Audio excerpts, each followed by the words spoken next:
HDP,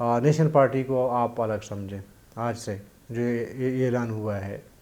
دوسری بات یہ ہے، اس کی وجہ یہ ہے کہ دیکھیں آصف علی زرداری کے مقابلے میں محمود خان اچکزئی صاحب ہیں جو آلریڈی 4 جماعتی اتحاد کے اس میں شامل ہیں۔ وہ ایک تو اس وجہ سے اس کو الگ سمجھا جائے۔ میرا ذاتی خیال ہے کہ نیشنل پارٹی کے سینٹرل کمیٹی کی جو اکثریت کا فیصلہ ہے میں اسے اتفاق نہیں کرتا، ذاتی طور پر ایز اے جرنلسٹ میں نہیں کرتا۔ دیکھیں اس سے آپ کا جو موقف ہے نا وہ بڑا کمزور پڑے گا۔ یہ جو آپ نے ایک بیانیہ ہے آپ کا کہ جی الیکشن میں دھاندلی ہوئی ہے، اس کو زبردستی جو ہے نیشنل پارٹی کو، بی ایم پی کو، پی کے میں مطلب جو نیشنلسٹ پارٹیاں ہیں ان کو زبردستی ہرا دیا گیا ہے، اور 45 47 کا فارم کا جو مدعا اٹھایا ہے، یہ آپ کا جو مقدمہ ہے نا یہ بہت پیکا بھی ہو گیا اور کمزور پڑ گیا۔ آپ کے نیشنل پارٹی کے سینٹرل کمیٹی کے اس فیصلے سے ایسا بالکل ایک میسج، اسٹرانگ میسج کنوے ہوا کہ دراصل نیشنل پارٹی نے جو بیانیہ بنایا تھا وہ بیانیہ بنیاد سے ہی بے بنیاد تھا۔ اس سے نیشنل پارٹی کی قیادت نے خود اپنے بیانیہ کو خود بلڈوز کیا ہے۔ پھر اس میں بھی کوئی حرج نہیں ہونا چاہیے نیشنل پارٹی کے دوستوں کو کہ تو پھر سرفراز بگٹی کی حکومت کی بھی حمایت کریں، پھر اپوزیشن میں بیٹھنے کا بھی کوئی توق نہیں بنتا۔ ذرا کہ صوبے میں پیپل پارٹی کی حکومت ہے، سرفراز بگٹی پیپل پارٹی سے ہیں، اور آصف علی زرداری صاحب بھی پیپل پارٹی کے امیدوار ہیں۔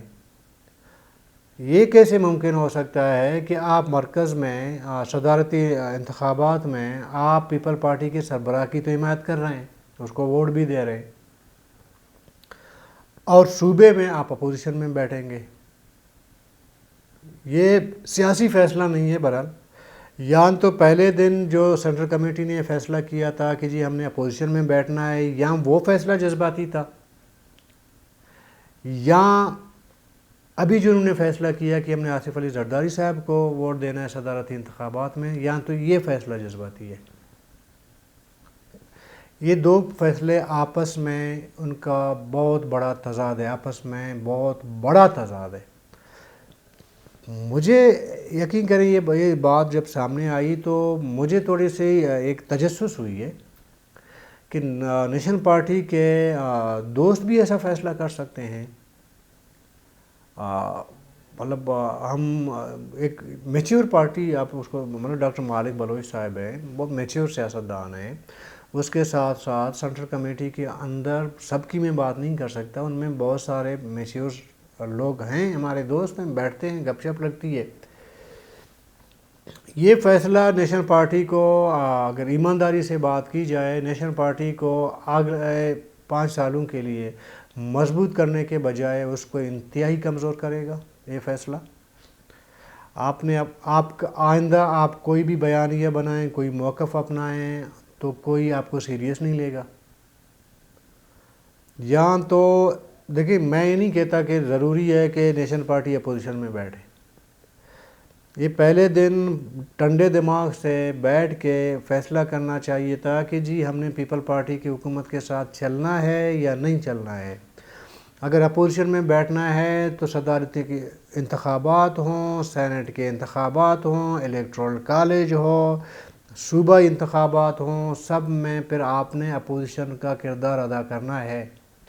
اگر آپ نے فیصلہ کرنا ہے جی ہم نے حکومت کے ساتھ بیٹھنا ہے اور حکومت کی حمایت کرنا ہے، تو پھر آپ کو صدارتی انتخابات میں بھی ساتھ دینا ہوگا، آپ کو صوبائی حکومت کا بھی ساتھ دینا ہوگا، آپ کو الیکٹورل کالج میں بھی ساتھ دینا پڑے گا، سب کچھ آپ کو پھر کرنا پڑے گا۔ مطلب آپ ڈبل مائنڈ نہ ہوں، آپ کنفیوز نہ ہوں، آپ اپنا فیصلہ کلیئرلی، جو بھی فیصلہ ہے غلط یا صحیح وہ بعد میں پتہ چلے گا، لیکن ابھی جو آپ فیصلہ کر لے ہیں آپ تمام یکسو ہو کر ایک فیصلہ کریں۔ حکومت کے ساتھ بیٹھنا ہے بھی فیصلہ کریں، حکومت کے ساتھ نہیں بیٹھنا ہے، اپوزیشن میں بیٹھنا ہے بھی فیصلہ کریں۔ یہ مجھے تو مطلب یہ سیاسی فیصلہ نہیں لگ رہا ہے، اور میں ایکسپیکٹ بھی نہیں کر رہا تھا نیشنل پارٹی کے دوستوں سے کہ وہ کوئی ایسا فیصلہ کریں جو غیر مقبول فیصلہ ہے۔ دو آپ ایک ہی ٹائم بیٹھ کے ایک ہی پارٹی کے حوالے سے دو فیصلے کر رہے ہیں. صوبائی حکومت میں اپوزیشن میں، صدارتی انتخابات میں ہم پیپل پارٹی کے صدر ہیں ان کو ووٹ دیں گے، اور ابھی جو مرکز میں حکومت بنی تھی مسلم لیگ نون کی، اس پہ آپ نے اس کی حمایت کی ہے نون لیگ کی. مطلب عجیب، مطلب یہ فیصلہ نہ سمجھ آنے والی ہے. ایک کنفیوز فیصلہ ہو سکتا ہے یہ. مطلب ابھی تک نیشنل پارٹی کی لیڈرشپ کنفیوز ہے کہ ہم نے فیصلہ کیا کرنا ہے، اس لیے ان کے ساتھ جو ہے وہ فیصلہ نہیں کر پا رہے. یکسوئی دل جمی سے کوئی فیصلہ نہیں کر پا رہے. یہ دراصل ایک کنفیوژن کی نشانی ہے کہ آپ کنفیوز ہیں، آپ کو سمجھ نہیں آ رہی کہ ہمیں ابھی آگے بڑھنا کیسے ہے. یہ مطلب آدھا تیتر آدھا بٹیر والا یہ سیاست نقصان دہ ہے بھائی. نیشنل پارٹی والے دوست سن رہے ہوں گے، یہ نقصان دہ ہے. آپ فیصلہ کریں یار، آپ ایز اے پارٹی ہیں، آپ نے اپنا ڈیسیجن خود لینا ہے نا. حکومت میں بیٹھنا ہے بھی آپ نے اپنا ڈیسیجن لینا ہے، حکومت سے باہر بیٹھنا ہے بھی ڈیسیجن لینا ہے. یہ کیا ہے کہ آدھا ادھر اپوزیشن کرنی ہے، ادھر ساتھ دینا ہے. یہ جی بہرحال مجھے بڑا کیا کہوں. بہرحال ابھی آتے ہیں جی ہمارے سابق نگران وزیر اعظم صاحب. جیسے ہی ان کی دور اقتدار ختم ہوا، پی ایم ہاؤس سے وہ دوسرے سرکاری گھر میں شفٹ ہوئے ہیں، اور دوسرا جو ان کا سرکاری گھر ہے وہ منسٹر انکلیو میں ہے. وہاں پہ 5 سال سے رہائش پذیر ہیں انور کاکڑ صاحب، اور جب سینیٹر تھے تب بھی وہاں پہ وہ رہائش پذیر تھے. ظاہر ہے کہ جب وزیر اعظم بن گئے تو شفٹ ہو گئے، لیکن وزیر اعظم کے بعد اقتدار کے بعد دوبارہ اسی گھر میں وہ شفٹ ہو گئے. تو محکمہ ہاؤسنگ ہے، اس نے ایک نوٹس بھیجا ہے وزیر اعظم صاحب کو، سابق وزیر اعظم صاحب کو، انور کاکڑ صاحب کو، کہ جی آپ کے اوپر 60 لاکھ روپیہ واجب الادا ہے. یہ 60 لاکھ روپیہ دراصل یہ جو 5.5 سال کی جو مدت ہے جس سرکاری گھر میں وہ رہ رہے ہیں ان کا کرایہ ہے. وہ کرایہ انہوں نے چونکہ ادا نہیں کی ہے تو ان کو ابھی نوٹس آیا ہے کہ جی ذرا وہ پیسے ہمیں 60 لاکھ روپیہ وہ جمع کرا دیں. ابھی جمع کرانے پڑیں گے. یہ تھوڑا زوراوری کریں گے تو جمع بھی نہیں کریں گے، کون پوچھے گا. اور اس کے ساتھ ساتھ سابق نگران وزیر اعظم صاحب نے حکومت سے ایک ڈیمانڈ رکھا ہے، ایک مطالبہ رکھا ہے کہ جی انہیں جان کا خطرہ ہو سکتا ہے، چونکہ اس کے لیے بلٹ پروف گاڑی اس نے ڈیمانڈ کی ہے. ابھی تک ملا نہیں ہے لیکن ظاہر کہ ڈیمانڈ کی ہے. اور سابق وزراء اعظم کو پروٹیکشن، ظاہر کہ ریاست کی ذمہ داری ہے، اس کو پروٹیکشن دینا موجودہ حکومت کی ذمہ داری بنتی ہے. ابھی انہوں نے کہا کہ جی مجھے ظاہر ہے کہ ایک بلٹ پروف گاڑی دیں. انہیں کوئٹہ آنا ہے، اسلام آباد گھومنا ہے، کراچی ادھر ادھر گھومنا ہے، اس کے لیے گاڑی ضروری ہے. ان کے پاس اپنے بلٹ پروف گاڑی نہیں ہے. اب یہ ڈیمانڈ ابھی دیکھتے ہیں کہ حکومت پورا کرے گی، اور کرنا چاہیے. سارے کے سابق وزیر اعظم ہے نا، سابق وزیر اعظم کو کا ایک پروٹوکول اپنی جگہ ہے، وہ پروٹوکول اس کو دینا پڑے گا. اور پہلا بندہ نہیں ہے جنہوں نے بلٹ پروف گاڑی مانگی ہے.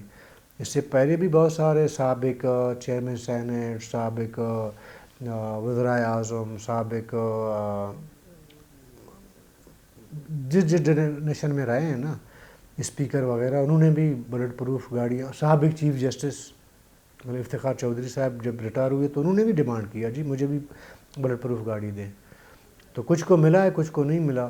ابھی اگر تگڑا وہ پہیہ لگائیں گے انور کاکڑ صاحب تو ان کو گاڑی ملے گی. اگر ایسا چھوٹا موٹا پہیہ لگ گیا تو پھر ملنا مشکل ہے. بہرحال یہ تھی جی آج کی صورتحال. کل تک کے لیے اجازت دیجیے. اللہ حافظ.